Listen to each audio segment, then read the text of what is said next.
చెప్పి మా పరిస్థితులు మార్చి మళ్ళా మన అందరికి వచ్చి తల్లి ప్రియ సహోదరుడు నువ్వు ఎక్కడున్నప్పటికీ ఏ ప్రాంతంలో ఈ శబ్దం ద్వారా ఉన్నప్పటికీ పై మనుషులు పై రూపం చూస్తారు, కానీ లోపల ఉన్న వేదన దేవుడు చూస్తారు.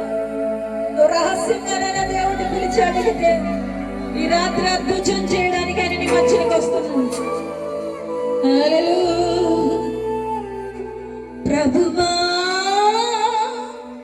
నీవు నన్ను విడిచిపెట్టలేదు, ప్రభువా నీవు నన్ను విడిచిపెట్టలేదు.